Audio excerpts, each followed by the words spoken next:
morning, good afternoon, good night, wherever you are. From me, from sunny California, from Anisa, we welcome you again this Friday. First thing first, big happy birthday week for the maestro, 101st birthday. A lot of you send in a lot of messages, shared photographs and stuff. For that, I have to thank you very, very much. And also thank you for joining Yogesh Bhai's live Instagram webcast. It was fun to do that as well.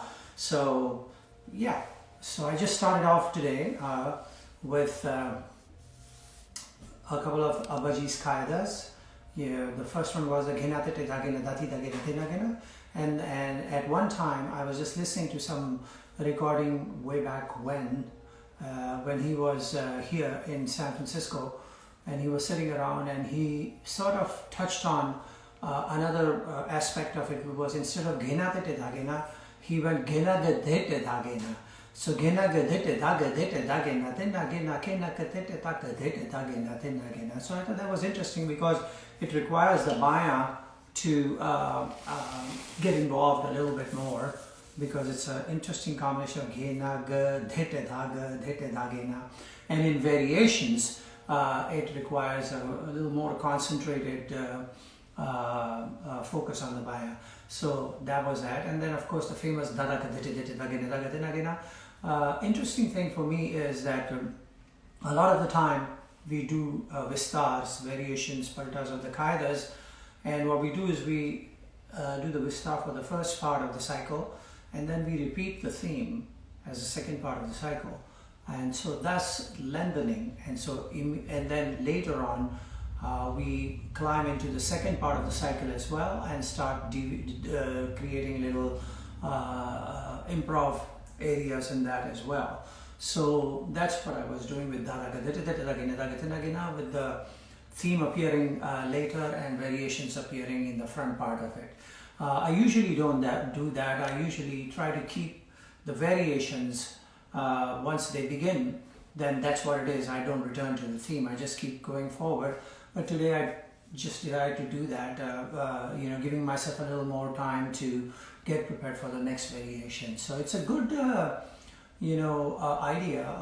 ploy to be able to keep repeating the theme after every little variation you make, so that it gives you time to think about what the next variation is going to be. So that's one thought. The other thought, the last time when I was talking about the Baya work, we talked about Gudai Maharaji, Pandit Shanta Prasadji's Baya, we talked Kishan Maharaji's Baya. Then I mentioned that I like to follow both the routines and try to combine them in the way I play. That came to me from watching my father, because he automatically had this big maidan for him, and he dug in and played in that manner. He didn't do slides, so that's the one addition that I have made. So when I'm playing so in the fast it becomes, so it's interesting.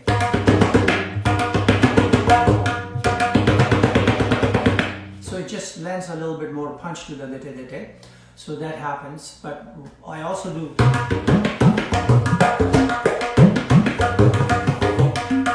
That's an addition for me on my side. So that's what I meant when I said that I follow my father's approach to the Baya and then add a little bit of that element to it.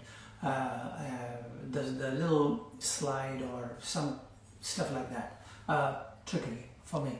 So anyway, that said and done, I'd like to now invite, Kathak dance diva, my dear wife, my most better half, over here to join me to talk about dance and its relationship with tabla. Hello, Antonia ji. Whoa, that's a good one. So everybody say hello to Antonia ji. Antonia ji, say hello to everyone. Yeah, your phone. And we are adjusting the frame a little bit so that we can both be in it. One thing about Instagram is that it requires you to be, in this little pocket frame, and so if there are two of you, then it gets a little bit tight. So anyway, that happens, but it's fortunate for us, we are used to closeness, so that's great. While we are at it, while this is being set up and organized a little bit, I wanted to shout out or request to those of you who are watching and are a little bit more enterprising, and you guys take the whole piece of music and you post it in your website where you have subscribers and stuff. YouTube channel. And your YouTube channels. I would request you to first get the permission of the artist whose video you're posting in your YouTube channel. Not just presume that you have the right to do that, because this is their hard-earned material that they worked most of their lives to organize and then present it to you in the best way possible. And you just kind of grab it and take it away and throw it onto your YouTube channel, and they don't get a chance to be able to create their own YouTube channel or monetize it in some way, while you in some ways, in a minuscule way, do flourish monetarily in this, and that I think is a little sad. So my request to you all out there is not just me, but all the musicians who are performing. I'm sure if you ask a musician, may I post? I don't think they will say no. But it is just good practice and good protocol to be able to give the musicians their due and the respect they deserve by just asking them. And that's all it is. Just ask, and then it's done. So I'm asking Antonia Ji to join me, and we will talk about what are we going to talk about? You got to turn this way. Okay. Ah, thank you very, very much. Is that better? I think the red looks beautiful with the black. Kya baat. I know. Kya baat. So, May I thank our daughter Anissa I would like to. I know you've already. For she spearheaded this entire thing. Yeah. She's organized it every week. It's better. She's gotten different equipment, and I just need to express my appreciation. Absolutely. I will join in the appreciation gang myself, so that's good. So, question. Yes. You study, what's interesting for me is that you studied with Sitaraji, and Sitaraji was also getting some training from my father. So there is this triangular setup that works. So compositionally speaking, what does a Kathak dancer look for when it comes to accompaniment from a tabla player? No, a lot. Oh well, A lot. in a nutshell, give it to me in what, 18 words? I think presence more than anything else. I think when you say you've got to be a good listener, it's compounded. You've got to be a good listener. You have to listen to the compositions, the song, the nuance you have to understand in the poetry, and you have to be a good watcher, someone who's watching the dancer. In that moment. I think that the best Kathak we've seen, the great dancers of our time, they're spontaneous. They're in the moment. They're not. There's great choreography, great memorized choreography. We know that. But I think, with Kathak, you want to see that spontaneity. You want to see the improvisation. You want to hear it. You want to see it in the abhinaya as well. Yeah. You want to see in the bhav. When someone's telling a story, there's something that Rumi once wrote in his poetry. When you see a storyteller, know that a house is being destroyed. Every time you're getting something new. Every time the house is, maybe your notions are being destroyed. So anyway, that's a very mystical thought. But with Kathak we know, I think that really one of the things that bonded me with Abaji was knowing that as a boy, he was intrigued by the theater companies, the dance theater companies that were coming to the village, right? Yeah, yeah. He was particularly interested in the tabla player, of course, we know that, but he acted.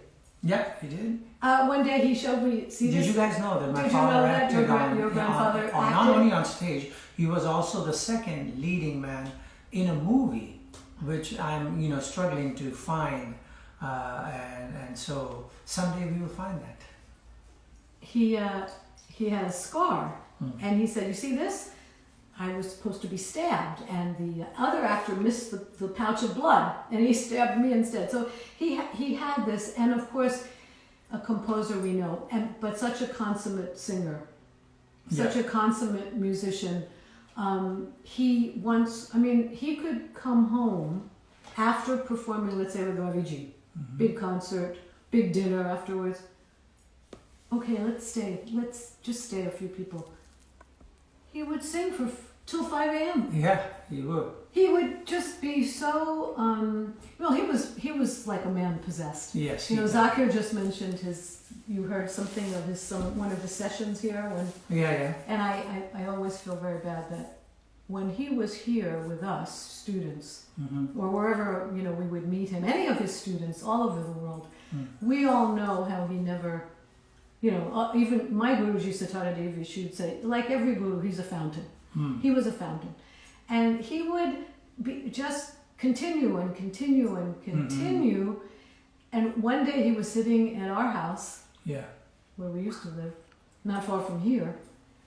Yeah. And he was reciting so much, and he just looked down, and then he just looked up, and he said, "Please, how much can one man take?"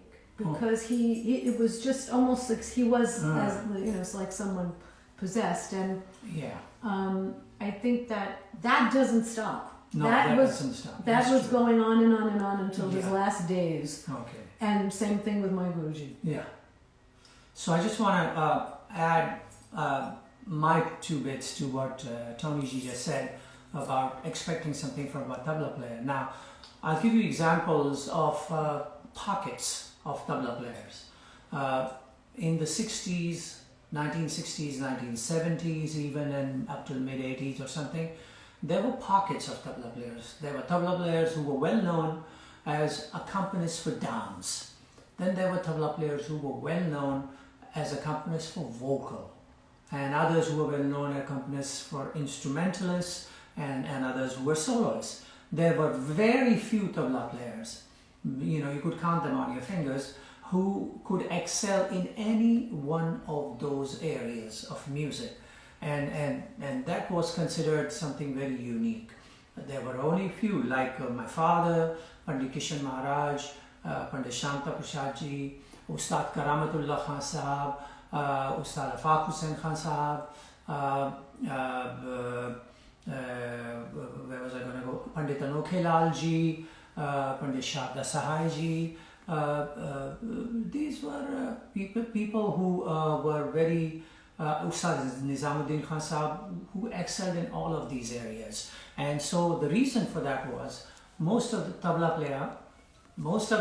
player who were vocalists, who were playing for vocal, day in, day out, they were just hanging out with them. They were listening to them in their houses and at their practice sessions, and were always around with them. So they were able to judge frequently as to what is needed from them, because they had heard it so many times and they had been through that process so many times. Similarly, dance, myself included, I hung out with dancers in a way that I went to dance classes, I accompanied, I practiced, I played teka, all that. And what happened with that is that I was watching them compose their items, do tumris or, gat paltas and so on, and was accompanying them. So kind of getting an idea of what kind of rhythmic involvement is needed from a tabla player. And so I grew up doing that, and therefore there were a lot of tabla players who specifically were that. And then of course for instruments, same thing happened. And but these days it has all changed. And this is where is an advantage for you listeners as tabla players, because you have videos to watch. You can not, I mean, there's no need only to listen to the audio of, say, Birju Maharaj's performance, or Durga Lal Ji's performance, or Sitara Ji's, or anybody's performance, but it is more important that you watch a video of those performances, and then you see how the relationship between the tabla player and the dancer develops. The kind of patterns, phrases are being used by the tabla player to amplify the movement, and that's very important. And that brings me to this other point of syllables, language. I mean, the Kathak has different, like tat tat hai, tigda digdi hai. Now we have digger, we have tat, we don't have thai. We have dha. Yeah, how do you play te? So you have to adjust. You have to find the closest possible sound that you can come up with to be able to do that. Now, there's a little bit of a hurdle there. You can get the closest possible sound and make it just right, but at a certain speed, you might not be able to execute in combo those closest possible sounds. So when that happens, you have to just play the length of the phrase and the actual sonic pattern that happens. So if you have tig da dig dig hey, tig da dig dig hey, you have kat dha te kite da, or kite ta kate kite den.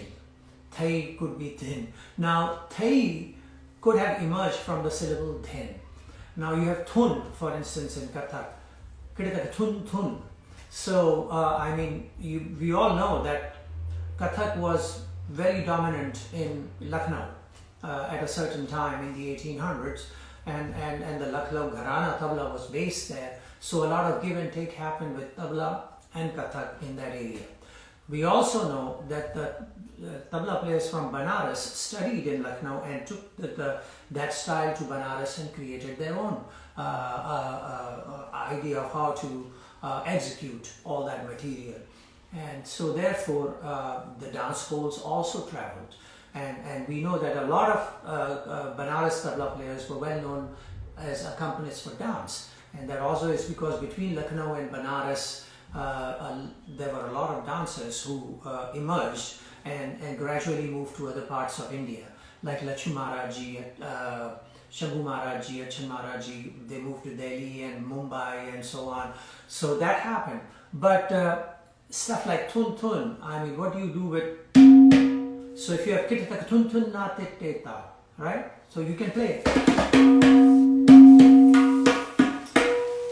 You can do that, but what happens when you're playing fast?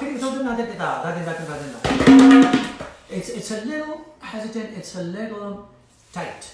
So in that situation, you find the closest, smoothest way of doing it. What I do normally is instead of, I do,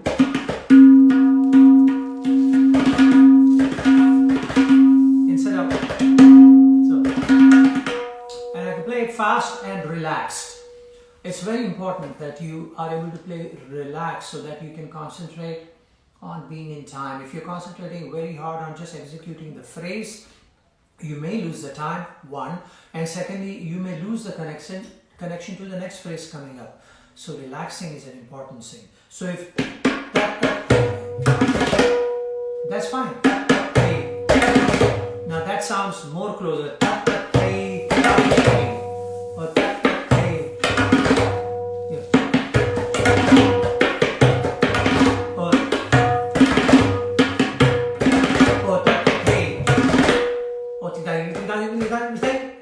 What do you do there? That's a little hesitant. So you switch. So that, instead of that, you can do that. Or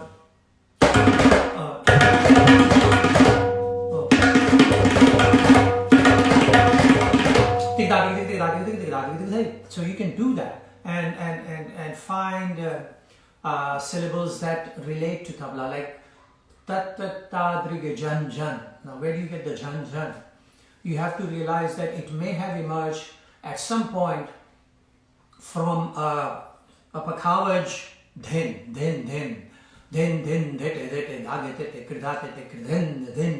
So dhan chan, and what the kathakar did that was that he took those syllables and related it to a sound or an instrument that he could execute, like chan chan, something like that. And so that's where the sounds might have emerged eventually, but in its core, in its inception, tabla and pakhavaj were the instruments from where the sounds to Kathak were adopted and then modified, or how do you call that? Somehow created in a hybrid form. Do you agree? But yes, but between pakhavaj and tabla, you mean? Yeah, absolutely. Yeah, I think you have a lot of compositions that you think they have the power of, they have a certain. They sound like they're starting with like so it sounds like a tabla. Yeah, I mean, one of the compositions that Biju Maharaj does is a Lucknow tabla composition, like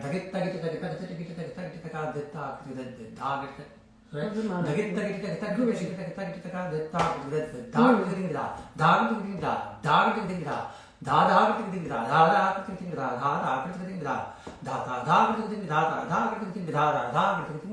I've heard this composition played by Khalifa Wajid Hussain Khan Sahab and Ustad Zakir Hussain Sahab in Lucknow. So it obviously had roots there, and I don't know if they got it from Bindadin Maharaj Ji or so on, or the tabla bowls were taken and changed and modified. So these are things that will help you to realize that it is not necessary that you have to execute exactly. For instance, I could be so I could be thinking that. So even if I don't even play, I could just be going. I could do any of that as long as I get the highlights of the phrase where a particular syllable jumps at, like the rest, that's okay. So I can fill it in with whatever I can imagine at that point, as long as I get the salient points of a composition.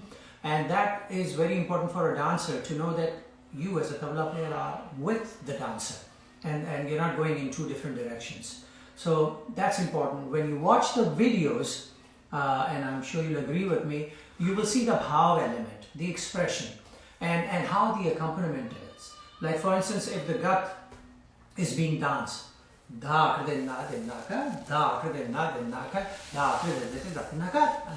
you've seen that, and you've seen that a tabla player and a pakhavaj player have executed that rhythmically for the dancer.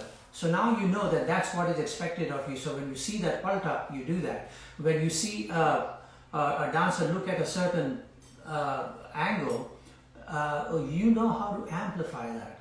If you just watch the videos, it's very important. So we come back to one of the things I said in one of the beginning classes: you must listen, you must watch. And that's the advantage I had, because my father took me to all the concerts since I was like, maybe that high, and sent you to Guruji's house to accompany the dance class. Yeah, accompany the dance class and so on. Speaking of Abbaji, he also composed for dance, correct? Absolutely, I'm sure he did. I mean, he did so many films. I'm sure there was dance, and also he wasn't. He didn't teach me too many compositions per se that were, let's say, dance compositions. But he did, of course. Do you have one? I think Talking Pie just reminded me of this a couple years ago.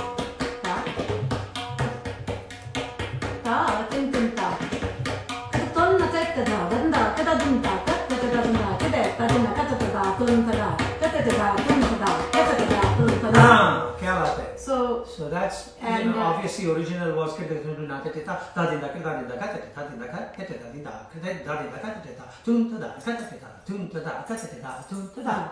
was, I know them because I played, in classes, and then and for many years played with all the dancers in India, and myself, and I think Latif Ahmed Khan Sahab were two tabla players who were regularly called upon to accompany dance. So that's there, and then so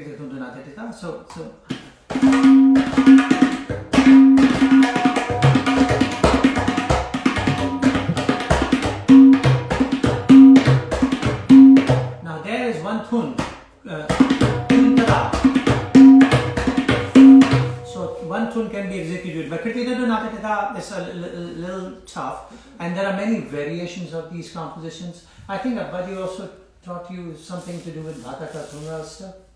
Abbaji had a composition that was very kind of, was in Ustad Zakir, and he did it in, he liked to teach in Vilambit, and the reason, all you tabla players and musicians know the reason for that, dancers, because if you learn in Vilambit, then you can dance in the different tempi live.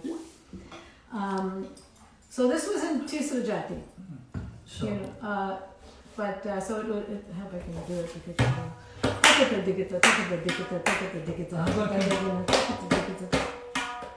no, play the way he taught it.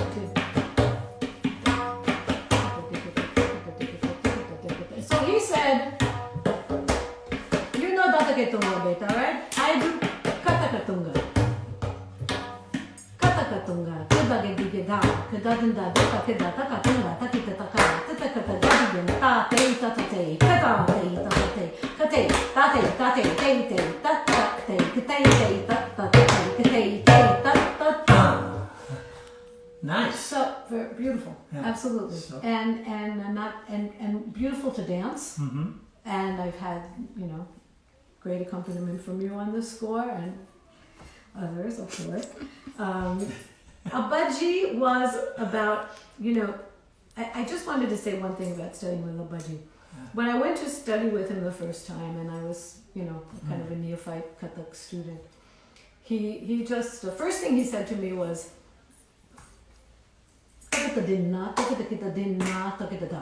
Beta, what is the jati?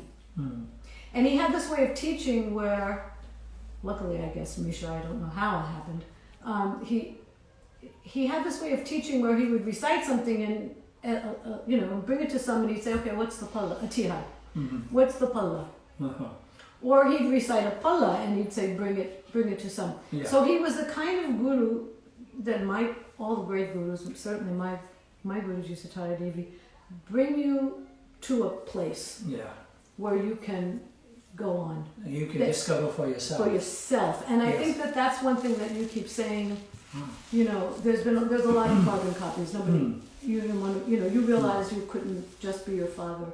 Guruji used to say, okay, yeah, fine, go ahead, copy me, keep copying me. But she wanted, I think the gurus want you to go on to express yourself, to discover more. And that's why they kind of keep taking you, like a child. You keep taking the child and leaving the child there, discover a little more. Not in danger, but in safety. Yeah. So, they're always there to correct the navigational route for you. Right, exactly. Yeah. And Abbaji also would say to me, and my teacher, of course, is a great kathakar.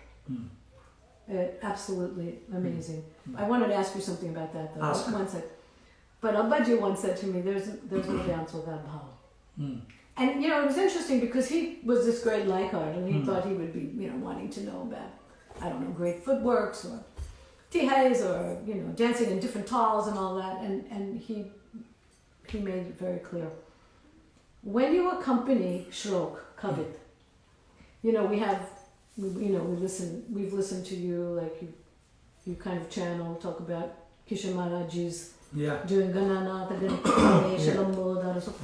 When you do that, let's say Katta duganana tuntada, chamakata chapati dami si damakata karaga kappara chamakata. How do you play all those words? That's what I was saying earlier. You play the closest, and if you're not able to remember some of the words, you fill it in rhythmically. You rhythmically fill it. As long as you're rhythmically filling it in, the tempo is there, the lay is there, and then you catch, whatever phrases that you do recall that on the 9th beat of the second cycle there was this one little durge. So you do that, So would you play durge? You just play. Yeah. I mean, you would play closest possible thing. And so that's what you do. You let the dancer know that you're with the dancer, and so they can feel comfortable in just being able to dance, as opposed to worrying about is my accompanist following me or not, or is the tempo correct or not, or anything. Now, do you kind of feel as a tabla player when you're accompanying a dance concert and you've got the musicians and the singer and everyone's there, do you kind of feel like the catcher in the infield, that you've got to control this whole thing? Do you think that don't you agree with me that the best singers also are following the dancer, and that you don't need to? Well, that's the thing. I wouldn't say best singers, but I would say the singers who grew up doing that. Okay, I mean there are lera players. Best singers for dance, I mean. Yeah, there are lera players and singers who have spent 70% of their time in the dance classes, or with some dance teacher or something, or some dance maestro accompanying, or them, and so they have developed this inner kind of beacon that ties them into what the dancer is doing. And when I have seen this, there used to be a harmonium player named Hari Shankar and a sitar player, I'm forgetting his name, who were playing with Maharaji, Birju Maharaji. Birju Maharaji didn't even have to prompt them. I mean, he would just look at them and they will know, okay, I'm supposed to go to that line. Guruji too, so that happened. So, but lately, in the last 20 years or so, because of travel and baggage restrictions and stuff, a lot of the dancers don't bring their particular core of musicians with them as much as they used to, and they pick and choose from wherever they have arrived, who can play harmonium, lera, and so on. So now you find them trying to, conduct as they are performing. And so people like me and there are other tabla players also end up trying to keep the band together in line with what is required with the dance. So this happens these days a lot, but in the old days, no. I mean, everybody traveled by train. So and Kathak dancers had like 5-6 musicians traveling with them, and they would perform, and everybody knew what was going to happen. And of course, apart from the upaj and ladant between tabla and the dancer and so on, all the fixed compositions and the thumris and gatpaus, they had an idea if like Birju Maharaji or Sitaraji were going to do peacock, they knew they had to go to Megh or Malhar. And immediately they knew that that's where they were supposed to head. Whatever lera they were playing, they just segue into just to create that atmosphere. So that's the thing. That's very important. And that comes from watching. That comes from hanging out with the said kind of style of music. And so by all means do that. I have to, on your behalf and myself, thank Tony G for being here. I'm sorry, we just scratched the surface, but of course we scratched the surface. I would like to give a big shout out to all of my fellow dancers. We just had International Dance Day. Oh yeah. Which actually was started on April 29th many years ago, actually, maybe like about 40 years ago, I think. For someone whose birthday is also April 29th, Azabaji, is a French dancer, choreographer. Now his name now escapes me. Jean-Georges. And his cohort, I can't remember. Oh, she was Marie Saleh, a lot of women dancers, of course. Oh, and I also want to give a shout out. Can I just finish? Yeah. One of the things, what he did, he took the dance, ballet, he was at Paris Opera, out of it being this spectacle, costumed, not quite, they wore masks. He went back to some old Latin texts of pantomime, which really moved him, and he said, take off the masks, there we'll find passion. And his work led to the great narrative ballets in the West.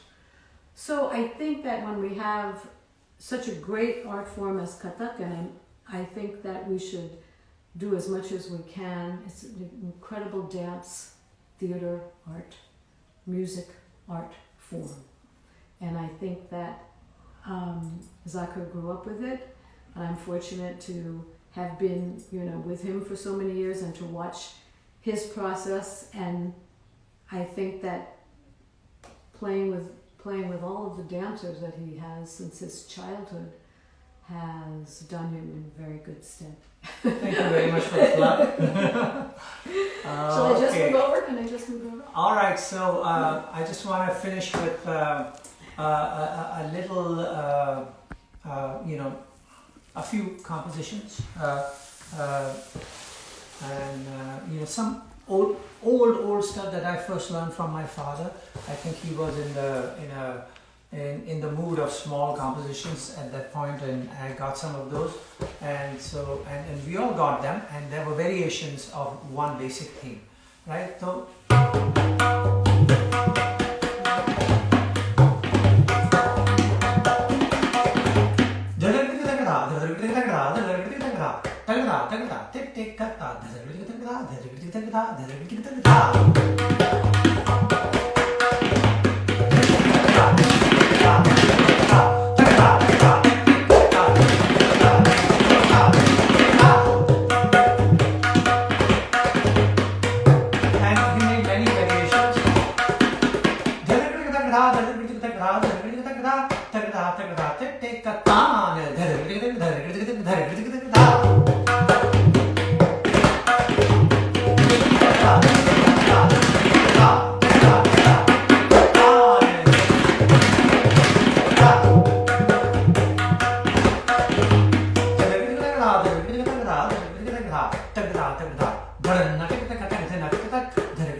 So, be safe, be watchful, social distancing, take care of yourselves, masks, whatever you can do to be able to stay healthy, do that.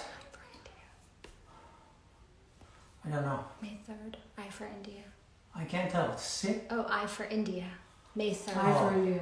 Oh, and I shared with you a little Instagram thing about this event called I for India, which is taking place. There's a lot of us musicians from India who have contributed a little piece, a performance that is going to be done on Facebook, I think on May 3rd. May 3rd, and please come on, join and watch, and if you can contribute, this is to support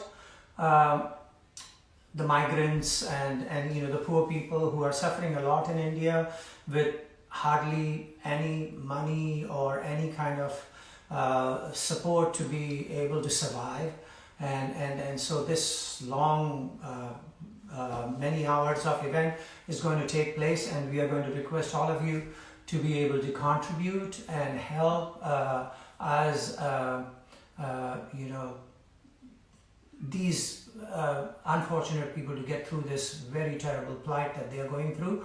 So May 3rd on Facebook, I for India. Please join us.